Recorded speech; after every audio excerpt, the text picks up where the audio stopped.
کیوں نہ عقیدت تجھ سے کرے غم جب کہ ہم کو تجھ سے ملے، کیوں نہ عقیدت تجھ سے کرے غم جب کہ ہم کو تجھ سے ملے، جب کہ ہم کو تجھ سے ملے۔ اعلی حضرت مفتی اعظم حجت الاسلام بریلی تجھے سے پوچھے گا کہ بکری سے کہے گا بکری تو میرے کھیت میں کیوں آ گئی، تجھے نہیں پتا ہے کہ نہیں کھانا چاہیے؟ بکری سے کبھی نہیں کہے گا، بلکہ چرواہے سے کہے گا بھائی کیا پگلا گیا ہے کیا، کیوں کھلا رہا ہے میرے بھائی، صحیح سے چرا۔ اور اگر کوئی لڑکا اور کا چھوٹے قد کا بچہ ہے اور یہ آنے والا تھوڑا مضبوط ہے تو دو چار ہاتھ مار بھی دے گا، ورنہ دو چار گالی تو لازم ہے۔ جو اپنی ادھر کا ماحول ہے دو چار گالی دے گا، کیا بے دکھ نہیں رہا یہ وہ کر کے اسے ہٹائے گا۔ اب یہ آپ سمجھ لیے، اب پھر اس حدیث پاک کی طرف آؤ۔ اللہ کے رسول نے ارشاد فرمایا کلکم راعی، اے مسلمانوں تم میں سے ہر انسان چرواہا ہے اور اس سے اس کی ماتحتی میں رہنے والے لوگوں کے بارے میں سوال کیا جائے۔ یعنی کوئی یہ نہ سمجھے یہ بہت آسان کہہ لو، بہت سرل ہے یہ کام کرنا کہ کسی کا باپ بن جائے۔ کتنے بچوں کے باپ؟ 3 بچے ہیں، اچھا اچھا اچھا، یہ بہت آسان ہے۔ آج شادی کر دو 3 سال بعد 3 بچے ہو جائیں گے۔ بہت آسان ہے باپ بننا، بہت آسان ہے بھائی بننا، بہت آسان ہے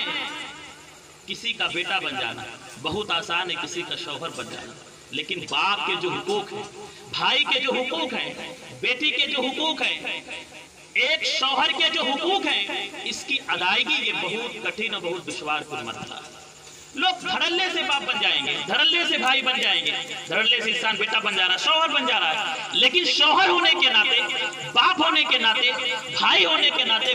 بیٹا ہونے کے ناطے تمہارے اوپر جو حقوق لازم ہو رہے ہیں اس کی ادائیگی آپ سے نہیں ہو پا رہی ہے، اس میں آپ کوتاہی کر رہے ہیں،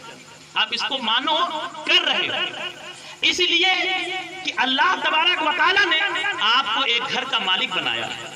ایسا نہیں ہے کہ قیامت کے دن صرف آپ سے آپ کے بارے میں سوال ہوگا، نماز پڑھا کہ نہیں پڑھا، روزہ رکھا کہ نہیں رکھا، زکوٰۃ ادا کی کہ نہیں کی، حج ادا کیا کہ نہیں کیا، احکام شرع پہ چلا کہ نہیں چلا، ان کے بارے میں تو سوال ہوگا ہی، پلس آپ سے آپ کے گھر والوں کے بارے میں بھی سوال ہوگا۔ تیرا بچہ کرتا کیا تھا، تیری بیٹی کرتی کیا تھی، بیوی تیری کیا کرتی تھی، تیری ماں کیا کرتی تھی، تیری بیٹی کیا کرتی تھی، ان سارے سوالات، ان سارے لوگوں کے بارے میں اٹھنے والے سوالات کے جواب دینے کے لیے تیار رہنا۔ اگر آپ کسی کے شوہر ہو، اگر آپ کسی کے باپ ہو، اگر آپ کسی کے بھائی ہو، اگر آپ کسی کے بیٹے ہو، تو ان تمام سوالات کو جو آپ کی ماں کے بارے میں ہوں گے، آپ کی بیوی کے بارے میں ہوں گے، آپ کی بہن کے بارے میں ہوں گے، آپ کی بیٹی کے بارے میں ہوں گے کہ چلتی کہاں تھی، اٹھتی کہاں تھی، اس کے سر پہ دوپٹہ ہوتا تھا کہ نہیں ہوتا تھا، اگر بے پردہ نکلتی تھی تو تیرا ایکشن کیا ہوتا تھا، تو اس سے خوش ہوتا تھا یا ناراض ہوتا تھا، نماز نہیں پڑھتی تھی تو تو خوش ہوتا تھا یا ناراض ہوتا تھا، غلط مناظر موبائل میں دیکھتی تھی تو تو ناراض ہوتا تھا کہ خوش ہوتا تھا، اور اسے غلط روش پہ لانے والے آلات کو خرید کے خود دینے والا ہے یا نہیں ہے، یہ تمام طرح کے سوالات دینے کے لیے آپ تیار رہنا۔ اس لیے دنیا میں کوئی لے یا نہ لے، لیکن ایک دن وہ ہے جسے یوم الحساب کہا جاتا ہے، اس دن ایک ایک چیز کا حساب ہوگا، ایک ایک لمحے کا حساب ہوگا، ایک ایک ذرے کا حساب ہوگا، اس دن آپ بچ نہیں پاؤ گے۔ اسی لیے تو میرے آقا صلی اللہ علیہ وسلم ارشاد فرماتے ہیں لوگوں اگر آپ کسی گھر کے حاکم بنے ہو تو تمہارے اوپر لازم ہے تم اپنی بھی اصلاح کرو، اپنے گھر والوں کی بھی اچھی تربیت کرو، اسلامی نقطۂ نظر سے ان کی پرورش کرو گے تو اچھا پھل دیں گے، اور اگر اسلامی نقطۂ نظر سے تم نے ان کی پرورش نہیں کی تو تمہیں ایسا پھل دیں گے جس کو تم سونگ کے، جس کو تم کھا کر کے اس کی کڑواہٹ سے تمہارا موڈ خراب ہو جائے گا، تمہارا سر شرم سے جھک جائے گا، تم معاشرے میں ذلیل و خوار ہو جاؤ گے۔ اگر چاہتے ہو کہ تم سر اٹھا کے چلو، اگر تم چاہتے ہو کہ معاشرے میں معزز بن کے رہو تو تمہارے اوپر لازم ہے کہ تم اپنی بھی اصلاح کرو، اپنے گھر والوں کی اصلاح کرو۔ اسی لیے تو میرے آقا نے ارشاد فرمایا، بڑی پیاری حدیث پاک ہے، آقا نے ارشاد فرمایا جتنے ہماری ماں بہنیں اور ہمارے یہ بھائی بیٹھے اس حدیث پاک کو سنو اور عمل کرنے کی کوشش کرو۔ ارشاد فرماتے ہیں ایک عورت غور سے سننا، ایک عورت کل بروز قیامت اپنے ساتھ 4 ایسے مردوں کو جہنم میں لے کے جائے گی جن 4 مردوں کے اپنے اعمال کی وجہ سے وہ جنت کے حقدار ہو گئے۔ کتنی بڑی